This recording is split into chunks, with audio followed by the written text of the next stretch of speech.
بسم اللہ الرحمن الرحیم۔ السلام علیکم۔ یہ کاشان بصیرت کا آڈیو بک سیکشن ہے۔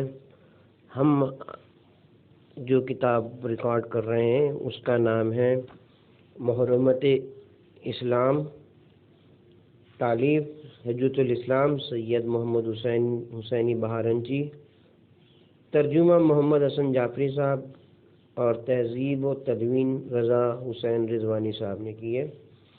اب ہم اس کتاب کا پارٹ نمبر 4 پڑھیں گے۔ نیت اور گناہ کا ارادہ۔ دنیاوی قوانین اور مذہبی قوانین میں ایک بڑا فرق یہ ہے کہ دنیاوی قوانین کے تحت جرم کرنا جرم ہے، جبکہ اسلام میں جرم کا سوچنا اور جرم کا ارادہ کرنا بھی جرم ہے۔ حضرت رسول اکرم صلی اللہ علیہ وسلم اور ائمہ اہل بیت علیہ السلام نے لوگوں کو جرم کے ارادے سے بھی منع کیا ہے، کیونکہ جرم کا آغاز ارادے سے ہوتا ہے۔ جو شخص جرم کا ارادہ کرنے میں مصروف رہے وہ بالآخر جرم کی دلدل میں پہنچ جاتا ہے۔ حضرت علی علیہ السلام نے فرمایا، جو گناہوں کے متعلق زیادہ سوچے گا تو گناہ اسے اپنی طرف کھینچ لیں گے۔ بنیادی طور پر گناہوں کی سوچ دل کو تاریک کرتی ہے اور دل کی روشنی کو زنگ آلود کرتی ہے۔ دوسرے لفظوں میں ہم یہ کہہ سکتے ہیں کہ اسلام گناہ کے سرچشمے کو خشک کر دینا چاہتا ہے اور آلودگی کو ابتدائی سے ختم کرنے کا خواہش مند ہے۔ اسی لیے اسلام کے عظیم القدر رہنماؤں نے نیت کی پاکیزگی پر بڑا زور دیا ہے۔ یہی وجہ ہے کہ قرآن حکیم میں جہاں بھی عمل صالح کا ذکر کیا گیا ہے اس سے قبل ایمان کا ذکر کیا گیا ہے۔ ایمان کو مقدم رکھا گیا ہے، اس کے بعد عمل کی گفتگو کی گئی ہے۔ قرآن میں آمنوا وعملوا الصالحات کے الفاظ کثرت سے دکھائی دیتے ہیں۔ اس کی وجہ یہ ہے کہ جب تک عمل کی اساس ایمان باللہ پر نہ ہو تو عمل بے قیمت اور بے ثمر ہوتا ہے۔ دانشور بھی کم و بیش اس حقیقت سے آگاہ ہو چکے ہیں۔ کفر گناہ صفحہ نمبر 27۔ مؤلف یہ کہتا ہے کہ عبادت اور نیک عمل کا تعلق خالص نیت سے ہے، اور ہر نیک عمل جو ایمان و اخلاص سے مربوط نہ ہو اور اس کا مقصد خدا کی رضامندی نہ ہو تو اس کی کوئی قدر و قیمت نہیں ہے۔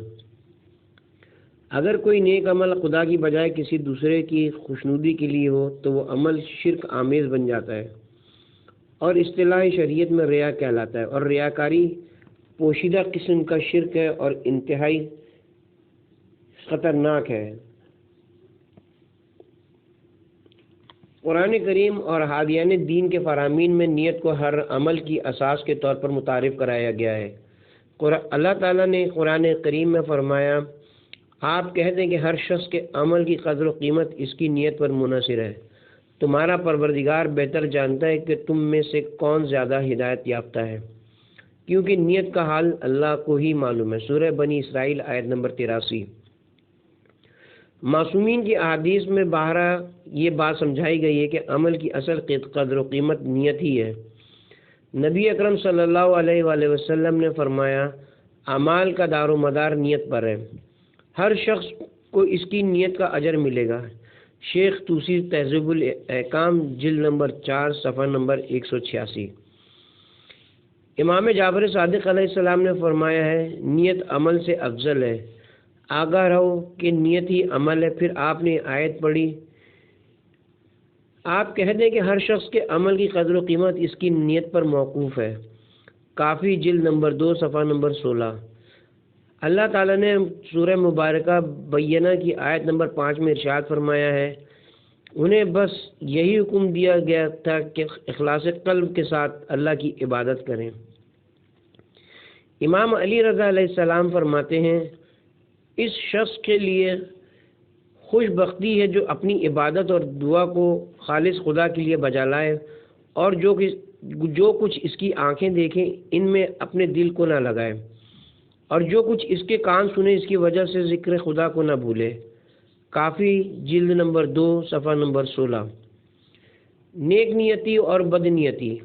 عاصم بن قتادہ روایت کرتے ہیں کہ مدینے میں ہمارے قبیلے میں ایک شخص رہائش پذیر تھا جسے قزمان کے نام سے پکارا جاتا تھا۔ اس کا شجرہ نسب مکمل طور پر واضح نہیں تھا۔ رسول اکرم صلی اللہ علیہ وآلہ وسلم کے سامنے جب بھی اس کا ذکر کیا جاتا تو آپ فرماتے تھے کہ وہ دوزخی ہے۔ جب جنگ احد ہوئی تو اس شخص نے غیر معمولی دلیری کا مظاہرہ کیا اور اس نے تنہا 7 یا 8 مشرکین مکہ کو قتل کر دیا۔ جنگ میں اسے کافی زخم آئے۔ اس کے ساتھی سے بنی ظفر کے گھروں میں لے گئے۔ مسلمان اس کی تیمارداری کے لیے اس کے پاس جمع ہوئے اور اسے کہا کہ تم نے جنگ میں رسول خدا کے لیے بڑی جانثاری کا ثبوت دیا، تمہیں جنت مبارک ہو۔ قزمان نے کہا تم مجھے کس چیز کی بشارت دے رہے ہو؟ خدا کی قسم میں نے اپنے قبیلے کی عزت و ناموس کے لیے جنگ لڑی ہے۔ اگر مجھے قبیلے کی دلیری کا مظاہرہ منظور نہ ہوتا تو میں جنگ میں کبھی شرکت نہ کرتا۔ جب اسے زخموں کی اذیت نے بے چین کیا تو اس نے اپنے ترکش سے ایک تیر نکالا اور اس سے اپنی شہرک کاٹ کر خودکشی کر لی۔ سیرت ابن حشام جلد نمبر 2 صفحہ نمبر 112۔ جنگ تبوک مسلمانوں کے لیے نہایت دشوار تھی۔ موسم انتہائی گرم تھا اور کھجوریں اترنے والی تھیں۔ مسلمان تنگ دستی میں مبتلا تھے اور جنگی مصارف پورا کرنا ان کے لیے بہت دشوار تھا۔ شیخ تبریسی نے تفسیر مجموع بیان جلد نمبر 5 صفحہ نمبر 79 میں لکھا ہے، حسن کا بیان ہے کہ اس جنگ میں مسلمان اتنے تنگ دست تھے کہ 10 آدمیوں کی سواری کے لیے ایک اونٹ تھا اور ہر شخص اپنی باری آنے پر سوار ہوتا تھا۔ مجاہدین کے پاس غذا کی بھی شدید قلت تھی۔ ان کی غذا جو اور سڑی ہوئی کھجوریں اور بدبودار چربی پر مشتمل تھی۔ جب کسی مجاہد کو بھوک ستاتی تو وہ کھجور کا دانہ منہ میں رکھ کر اسے چوستا، پھر وہ چوسا ہوا دانہ اپنے ساتھی کو دیتا تھا، پھر وہ ساتھی اسے کچھ دیر چوس کر تیسرے ساتھی کو وہ دانہ دے دیتا تھا، اور یوں کھجور کے ایک دانے کو 10 افراد چوسا کرتے تھے۔ اس جنگ کے وقت بہت سے افراد نے مدینے میں رہنے کے لیے حلیے بہانے کیے تھے۔ اللہ تعالیٰ نے ایسے لوگوں کی مذمت میں کئی آیتیں نازل فرمائی تھیں۔ جب رسول خدا اپنے غربت زدہ لشکر کو ساتھ لے کر مدینے سے باہر آئے تو آپ نے اپنے ساتھیوں سے فرمایا کہ مدینے میں کچھ لوگ ایسے رہ رہے ہیں جو ہمارے ساتھ ثواب میں شریک ہیں۔ ہم صحراؤں میں جو سفر کر رہے ہیں اور جو گھاٹیاں عبور کر رہے ہیں وہ گھر میں رہ کر بھی اس ثواب میں ہمارے شریک ہیں۔ صحابہ کرام نے عرض کیا یا رسول اللہ، وہ گھر میں ٹھہر کر ہمارے ساتھ ثواب میں کیسے شریک ہیں؟ حضرت نے فرمایا اس لیے کہ وہ معذور ہیں اور اپنی اچھی نیت کی وجہ سے ہمارے ساتھ ثواب میں شریک ہیں۔ ایک جنگ میں ایک مسلمان کو کسی کافر نے قتل کیا جسے قتیل الحمار، گدھے کے لیے قتل ہونے والا کے نام سے یاد کیا جاتا تھا، کیونکہ جب وہ جنگ کے لیے روانہ ہوا تھا تو اپنے ساتھیوں سے کہتا تھا کہ میرے پاس گدھا نہیں ہے، خدا کرے کہ گدھے والا کوئی کافر میرے ہاتھوں مارا جائے تاکہ میں اس کے گدھے پر قبضہ کر لوں۔ جب لڑائی ہوئی تو گدھے کا طلبگار صحابی خود ایک کافر کے ہاتھوں مارا گیا، اس لیے دوسرے مسلمان اسے قتیل الحمار کے نام سے یاد کرنے لگے۔ ملا احمد نراقی جامع السعادات جلد نمبر 3 صفحہ نمبر 113۔ جابر ابن عبداللہ انصاری کی کربلا آمد۔ امام حسین علیہ السلام کی المناک شہادت کی خبر جب مدینہ پہنچی تو جابر ابن عبداللہ انصاری آپ کی قبر مطہر کی زیارت کے لیے کوفہ روانہ ہوا اور چیلوم کے دن کربلا پہنچے۔ شیخ توسی فرماتے ہیں جابر ابن عبداللہ انصاری قبر امام حسین کے پہلے زائر تھے۔ اس داستان کو ان کے اس سفر کے ساتھی عطیہ بن سعد بن جنادہ کوفی نے یوں بیان کیا ہے، واضح ہے کہ عطیہ بن سعد مشہور علماء و مفسرین میں سے تھے۔ بعض حضرات نے ان غلط فہمی کی وجہ سے انہیں حضرت جابر کا غلام لکھا ہے۔ ویسے اس امر کا امکان ہے کہ حضرت جابر پہلے کوفے میں ان کے پاس تشریف لے گئے ہوں اور اس کے بعد انہیں ساتھ لے کر قبر امام حسین علیہ السلام کی زیارت کے لیے گئے ہوں۔ عطیہ کہتے ہیں جب ہم کربلا معلیٰ پہنچے تو جابر دریائے فرات پر گئے اور غسل کیا اور کپڑے پہنے، پھر انہوں نے ایک پوٹلی کو کھولا جس میں خوشبودار گھاس تھی جسے سعد کہا جاتا ہے۔ اس زمانے میں لوگ اسے عطر کے طور پر استعمال کرتے تھے۔ حضرت جابر نے اس گھاس کو اپنے بدن پر ملا اور قبر امام حسین علیہ السلام کی طرف روانہ ہوئے۔ وہ راستے میں ہر قدم پر ذکر الہی کر رہے تھے۔ جب جابر قبر مطہر کے قریب پہنچے تو انہوں نے مجھ سے فرمایا کہ میرا ہاتھ قبر پر رکھو۔ میں نے ان کا ہاتھ پکڑ کر قبر مطہر پر رکھا۔ جابر قبر مطہر پر گر پڑے اور اتنا روئے کہ بے ہوش ہو گئے۔ میں نے ان کے چہرے پر پانی کے چھینٹے مارے یہاں تک کہ وہ ہوش میں آ گئے۔ پھر انہوں نے مظلوم کربلا کو مخاطب کر کے 3 بار یا حسین کہا۔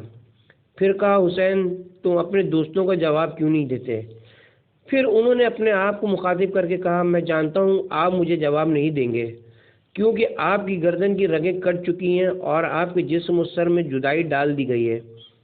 میں گواہی دیتا ہوں کہ آپ خاتم الانبیاء کے فرزند ہیں اور آپ امیر المومنین کے لال ہیں اور آپ اصحاب قصہ کے 5ویں فرد ہیں۔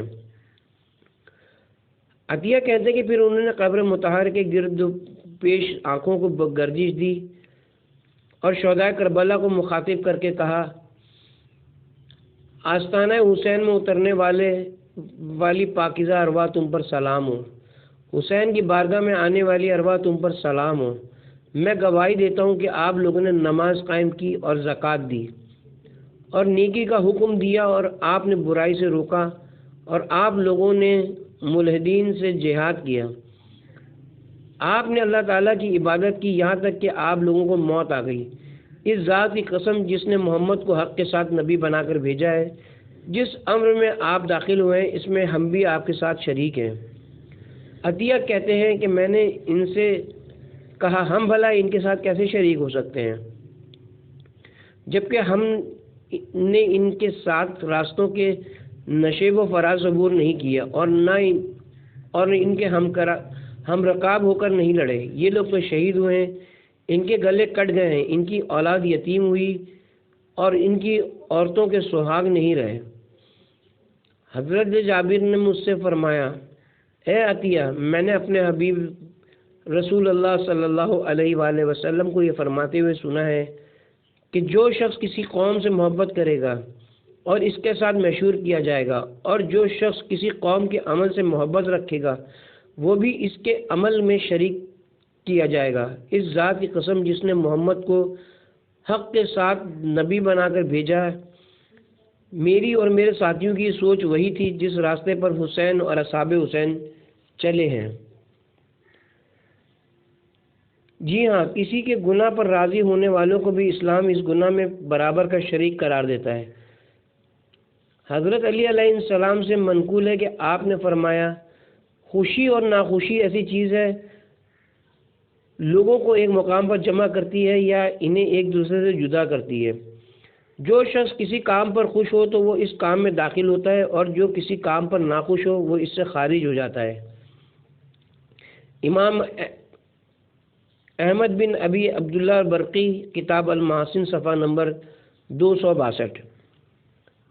ایک اور فرمان اس طرح سے ہے کہ اور جو کسی کے فعل پر راضی ہے تو وہ ایسا ہی ہے جیسے کہ وہ اس فعل کے بجا لانے میں اس کا شریک ہو، اور جو بھی باطل فعل انجام دینے میں حصہ لیتا ہے وہ دراصل دو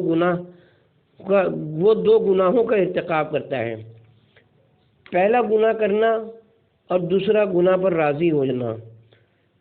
نہج البلاغہ کلمات القصار 154۔ بیماری گناہ۔ کچھ ماہرین نفسیات گناہ کو ایک بیماری خیال کرتے ہیں۔ وہ کہتے ہیں کہ آج کی دنیا میں علمی اور فلسفی طور پر یہ بات ثابت ہے اور اس میں ذرا برابر شک کی گنجائش نہیں ہے کہ دنیا میں برا انسان کہیں نہیں پایا جاتا ہے، اس کی بجائے بیمار انسان پایا جاتا ہے۔ یہ انکشاف اتنا بڑا ہے کہ روز اول سے لے کر آج تک انسانی سعادت کے متعلق اتنا بڑا انکشاف نہیں ہوا۔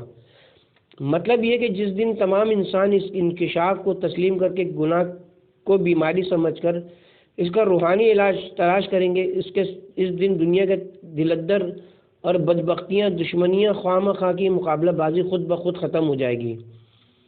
اگر آپ ہم سے اس کی وجہ پوچھیں تو ہم کہیں گے کہ جب تمام انسانوں کو معلوم ہو جائے گا کہ بخل، حسد، کاہلی، بزدلی، مکاری، بیجا شرم، مایوسی، گرگٹ کی طرح رنگ بدلتے رہنا، بے انصافی، عیب جوئی، بے وفائی اور اس جیسے دیگر عیوب روحانی بیماری کی پیداوار ہے، اور ان اخلاقی برائیوں کا بھی زکام، نزلہ، سر درد اور بخار کی طرح سے علاج کیا جا سکتا ہے۔ تو اس دن یقینی اور انتہائی مفید نتائج برآمد ہوں گے۔ پہلا نتیجہ تو یہ برآمد ہوگا کہ مریض جنہیں آج برے انسان کہا جاتا ہے پورے اطمینان کے ساتھ اپنے علاج کی طرف متوجہ ہوں گے، اور اس کا دوسرا نتیجہ یہ برآمد ہوگا کہ آج جو لوگ انہیں برے انسان سمجھ کر ان سے نفرت کرتے ہیں وہ انہیں قابل نفرت سمجھ کر ان سے منہ نہیں موڑیں گے، بلکہ بیمار سمجھ کر ترس کھائیں گے۔ یہاں یہ بتانا ضروری نہیں ہے کہ ان دو نتائج کے درمیان زمین آسمان کا فرق ہے، کیونکہ آج ایک گھٹیا ذہنیت رکھنے والا حاسد اور عیب جو شخص کو برا انسان کہا جاتا ہے اور اس سے نفرت کی جاتی ہے، اگر اسے بیمار تصور کیا جائے تو لوگ اس پر ترس کھائیں گے اور لوگوں کی نفرتیں محبتوں میں بدل جائیں گی۔ مؤلف کہتا ہے کہ ماہرین نفسیات بڑے طویل تجربات کے بعد جس حقیقت کا سراغ لگانے میں کامیاب ہوئے ہیں، اسلام نے اس کو آج سے 1400 برس پہلے ہی سادہ عبارت میں بیان کیا تھا، لیکن ہماری عوام کی کم نصیبی کے مغربی مفکرین کی آرا کو آیات قرآنی سے زیادہ اہمیت دیتے ہیں اور سمجھتے ہیں کہ مغربی مفکرین نے انبیاء سے بہتر طور پر حقائق کو سمجھا ہے، جبکہ حقیقت یہ ہے کہ اگر مغربی مفکرین کے ہاتھ چند حقائق لگے بھی ہیں تو وہ بھی منبع وحی اور انبیاء اور اولیاء کے فرامین کا تھوڑا سا حصہ ہیں، کیونکہ انبیاء کرام علیہ السلام ہی تاریخ، تہذیب اور تمدن اور علوم معارف کے بانی تھے۔ بہرنو قرآن کریم نے اس حقیقت کو واضح الفاظ میں بیان کیا ہے کہ یہ جو برے اعمال کرتے ہیں ان کے دلوں پر زنگ بیٹھ گیا ہے، اور منافقین کے متعلق فرمایا ان کے دلوں میں بیماری ہے، اللہ ان کی بیماری میں اضافہ کر دیتا ہے۔ سورہ بقرہ آیت نمبر 10۔ ایک اور آیت میں فرمان قدرت ہے، جب منافق اور وہ لوگ جن کے دلوں میں بیماری ہے کہنے لگے کہ خدا اور اس کے رسول نے تو ہم سے محض دھوکے کا وعدہ کیا تھا۔ سورہ احزاب آیت نمبر 12۔ روایت میں یہ بھی بیان ہوا ہے کہ گناہ ایک قلبی اور روحانی بیماری ہے۔ حضرت رسول خدا صلی اللہ علیہ وآلہ وسلم نے فرمایا، کیا میں تمہیں تمہاری بیماری اور اس کی دوا بتاؤں؟ صحابہ نے عرض کیا، یا رسول اللہ ضرور بتائیے۔ آپ نے فرمایا، تمہاری بیماری گناہ ہے اور تمہاری دوا توبہ و استغفار ہے۔ حضرت امیر المومنین علیہ السلام نے فرمایا، دل کے لیے گناہ سے زیادہ خطرناک بیماری کوئی نہیں۔ بہار الانوار جلد نمبر 73 صفحہ نمبر 342۔ غرر الحکم میں ہے کہ حضرت امیر المومنین علیہ السلام فرماتے ہیں، گناہ بیماری ہے اور دوا استغفار ہے، اور گناہوں کا اعادہ نہ کرنا شفا ہے۔ حسد ایسی لالچ اور طویل بیماری ہے جو یا تو حاسد کی موت پر یا محسود کی موت پر ختم ہوتی ہے۔ کینہ ایک دردناک اور وبائی مرض ہے۔ تکبر ایسا درد ہے جو انسان کو گناہوں کی طرف لے جاتا ہے۔ شہوانی گناہ ہلاکت خیز ہوتے ہیں، ان کا بہترین علاج ان سے دور رہنا ہے۔ مرض گناہ کا علاج۔ اسلام نے نہ صرف گناہ کے علاج کے بارے میں بتایا ہے، بلکہ اسلام نے روحانی اور نفسیاتی الجھنوں کے حل کے لیے صحیح راستے کی رہنمائی کی ہے، اور اس کے لیے اصول و ضوابط بھی مقرر کیے ہیں۔ اس کے برعکس مغربی مفکرین کو اسلام کے صحیح طریقے علاج کو سمجھنے کے لیے شاید صدیوں کی ضرورت ہے۔ نفسیاتی معالج جب کسی بیمار کا علاج کرتے ہیں تو وہ بیماری کو دور کرنے کے لیے بیماری کے اسباب کا کھوج لگاتے ہیں، پھر اس کی روحانی قوت کو بڑھانے کی کوشش کرتے ہیں اور اسے مسلسل لیکچر دے کر خود شناسی کی منزل پر لانے کی کوشش کرتے ہیں۔ یہ صحیح ہے کہ اس طریقے علاج سے کسی نہ کسی حد تک روحانی بیماری کا علاج ہوتا ہے، لیکن اس طریقے علاج میں اتنی قوت نہیں ہوتی کہ اندرونی احساسات کی طوفان خیزیوں کا مقابلہ کر سکے۔ اس کی حیثیت اس کمزور اور ٹمٹمائے چراغ کی سی ہے جو آندھیوں کا مقابلہ کرنے کے قابل نہیں ہوتا، یا اس کی مثال لکڑی کے اس تختے کی سی ہے جسے طوفان کے مقابلے کے لیے کھڑا کیا جائے۔ اسی لیے مشاہدے میں یہ بات آتی ہے کہ ایک نفسیاتی اور روحانی مریض کئی مہینے کی تھکا دینے والی مشقتوں کے بعد اس بیماری کے طوفان کا مقابلہ نہیں کر سکتا اور اس میں مزید مبتلا ہو جاتا ہے۔ اسلام تمام مشکلات اور روحانی الجھنوں کے علاج کے لیے ایمان بن اللہ کے فطری عقیدے کو تقویت دیتا ہے۔ جب کسی میں ایمان باللہ کا عقیدہ مضبوط ہو جاتا ہے تو اس سے مضبوط مورچے کا درجہ دے دیتا ہے۔ جہاں بے قابو شہوانی جذبات کی طوفانی موجیں ٹکرا کر واپس آ جاتی ہیں اور مورچے کو کوئی نقصان نہیں پہنچتا۔ جب مریض گناہ سے آلودہ ہو جاتا ہے تو وہ اپنے اندر ندامت اور ذلت کا احساس کرتا ہے۔ اس موقع پر اسلام آگے بڑھ کر اسے یہ تعلیم دیتا ہے کہ وہ اپنے آپ کو خدا کی پناہ میں لے آئے۔ یوں اسلام اسے احساس ذلت سے نکال کر رحمت الہی کی امید دلاتا ہے اور اسے یہ نوید سناتا ہے کہ وہ گناہ کی وجہ سے ابدی رسوائی کا مستحق نہیں بنا، لہذا اسے چاہیے کہ توبہ و استغفار کرے۔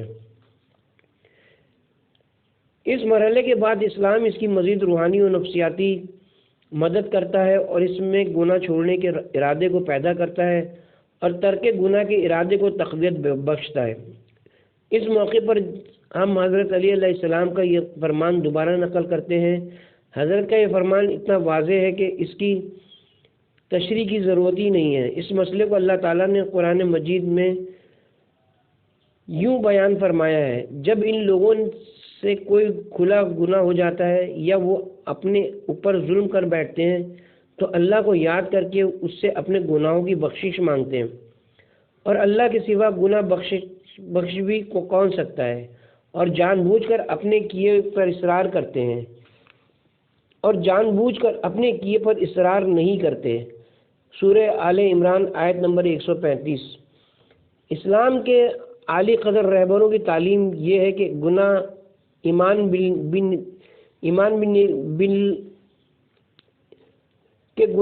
باللہ کی پناہ گاہ سے انحراف کی وجہ سے جنم لیتے ہیں، اور اس کا علاج یہی کہ اسی پناہ گاہ کی طرف لوٹ آنا چاہیے۔ اس سلسلے میں امام محمد باقر علیہ السلام کی اس حدیث کو ملاحظہ فرمائیں۔ آپ نے فرمایا: جب کوئی زانی زنا کرتا ہے تو اس سے روح ایمان نکل جاتی ہے، اور پھر جب وہ توبہ کرتا ہے تو روح ایمان اس کے پاس واپس آ جاتی ہے۔ والوسائل الشیعہ جلد نمبر 2 صفحہ نمبر 93۔ مؤلف کہتا ہے کہ گناہ کے اثرات کے ضمن میں یہ بیان کیا جائے گا کہ گناہ کا اثر خدا سے دوری کی صورت میں نمودار ہوتا ہے۔ گناہگار کے ساتھ تعلقات۔ امیر المومنین علیہ السلام فرماتے ہیں: رسول خدا نے ہمیں حکم دیا کہ ہم گناہگاروں کے ساتھ ناخوشی سے ملیں۔ کافی جلد نمبر 5 صفحہ نمبر 58-59۔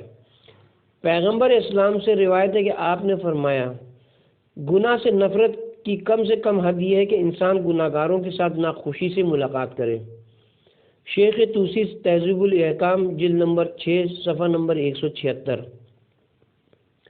حضرت عیسیٰ علیہ السلام فرمایا کرتے تھے: گناہگاروں سے بغض رکھ کر اللہ کی محبت حاصل کرو، اور گناہگاروں سے دور رہ کر اللہ کا قرب حاصل کرو، اور نافرمان لوگوں کو ناراض کر کے اللہ کی خوشنودی حاصل کرو۔ ملا احمد نراقی جامع السعادات جلد نمبر 3 صفحہ نمبر 187۔ ہادیان دین نے مسلمانوں کو گناہگار کے ساتھ اٹھنے بیٹھنے سے منع کیا ہے۔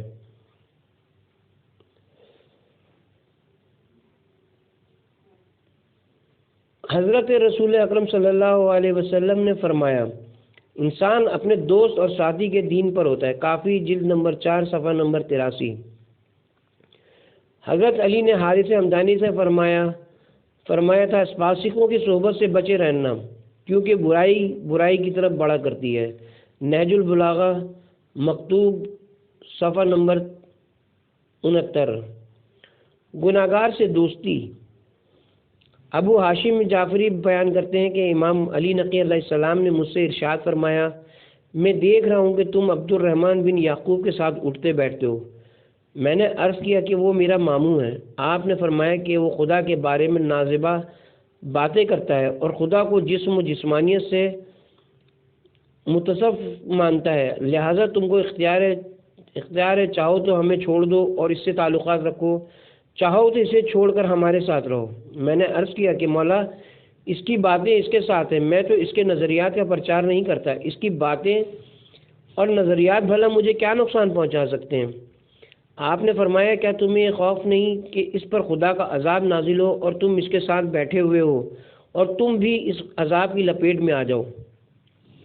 کیا تمہیں معلوم نہیں کہ حضرت موسیٰ کے زمانے میں ایک شخص حضرت موسیٰ کے مددگاروں میں سے تھا اور اس کا باپ فرعون کا مددگار تھا۔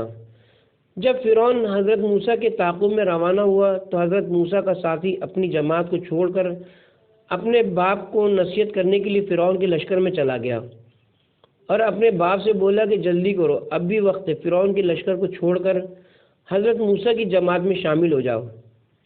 باپ بیٹا بحث و مباحثہ میں مصروف تھے کہ اتنے میں فرعون اپنے لشکر سمیت دریا میں داخل ہوا۔ جب حضرت موسیٰ کی جماعت کا آخری فرد دریا سے نکل گیا اور فرعون کے لشکر کا آخری فرد دریا میں داخل ہوا تو اللہ نے دریا کو حکم دیا کہ اپنی سابقہ روانی میں آ جائے، چنانچہ بلند و بالا موجیں اٹھی اور سارا لشکر فرعون اس میں ڈوب گیا۔ جب حضرت موسیٰ کو اپنے ساتھی کے غرق ہونے کی اطلاع ملی تو آپ نے فرمایا کہ وہ اللہ کی رحمت میں ہے، لیکن جب اللہ کا عذاب آتا ہے تو سب کو اپنی لپیٹ میں لے لیتا ہے۔ کیفر گناہ صفحہ نمبر 72۔ مؤلف عرض کرتا ہے کہ گناہگار کے ساتھ دوستی رکھنا منع ہے، کیونکہ اس سے اس کے برے اعمال کی تائید ہوتی ہے اور گناہگار کی عملی تائید حرام ہے۔ اس کے ساتھ یہ نقطہ بھی ذہن نشین رہنا چاہیے کہ اسلام سختی کا دین نہیں ہے، اسی لیے اسلام نے ہمیں ایک دوسرے کی ہمدردی کا حکم دیا ہے اور اس کے لیے امر بالمعروف اور نہی عن المنکر کا حکم صادر فرمایا ہے، اور حق یہ ہے کہ امر بالمعروف اور نہی عن المنکر کا حکم لوگوں کی خیر خواہی کی بنیاد پر دیا گیا ہے۔ جب ہم ہادیان دین کے کردار کا مطالعہ کرتے تو ہمیں یہ بات دکھائی دیتی ہے کہ انہوں نے اپنے دل نشین کلام اور سہولت کردار کے ذریعے لوگوں کی اصلاح کی ہے۔ انہوں نے لوگوں کو رحمت الہی کی امید دلائی اور مایوسی سے بچایا۔ حد یہ ہے کہ اگر کسی مشرک نے بھی اسلام کی طرف مائل ہونا چاہا تو ائمہ ہدیٰ نے اسے بھی رحمت الہی سے مایوس نہیں ہونے دیا تھا۔ سورہ توبہ آیت نمبر 6 میں ہے، اور اگر کوئی مشرک آپ سے پناہ طلب کرے تو اس کو پناہ دے دیں تاکہ وہ اللہ کے کلام کو سنے۔ سورہ انعام آیت نمبر 54 میں ہے، جب آپ کے پاس وہ لوگ آئیں جو ہماری آیات پر ایمان رکھتے ہیں تو آپ کہیں کہ تم پر سلامتی ہو، تمہارے رب نے اپنے لیے رحمت کا فیصلہ کر دیا ہے، بے شک تم میں سے جو بھی عذرو نادانی غلط کام کرے پھر اس کے بعد توبہ کرے اور اپنی اصلاح کرے تو یقیناً وہ بخشنے والا مہربان ہے۔ سورہ زمر آیت نمبر 53 میں ہے، اے میرے رسول آپ میرے ان بندوں سے کہہ دیں جنہوں نے اپنے آپ پر زیادتی کی ہے کہ تم اللہ کی رحمت سے نا امید نہ ہو جاؤ، بے شک اللہ تمام گناہ معاف کر دے گا اور وہ بخشنے والا مہربان ہے۔ مذکورہ بالا آیات سے معلوم ہوتا ہے کہ اسلام رحمت بخشش اور خیر خواہی کا دین ہے۔ اسلام سختی اور انتقام کا دین نہیں ہے۔ اگر کسی میں نیکی کی صلاحیت موجود ہوتی ہے تو اللہ اس کے لیے نیکی کے راستوں کو کھول دیتا ہے، البتہ جس کی اچھائی اور نیکی کی کوئی رمق نہ ہو اور وہ معاشرے کے لیے وبال ہو تو اسلام اس کے راستے کو روک دیتا ہے تاکہ وہ معاشرے کے لیے بربادی کا باعث نہ بن سکے۔ چنانچہ گناہ اور گناہگاروں کی سختی کے متعلق جو آیات وارد ہیں ان سب کا یہی مفہوم ہے۔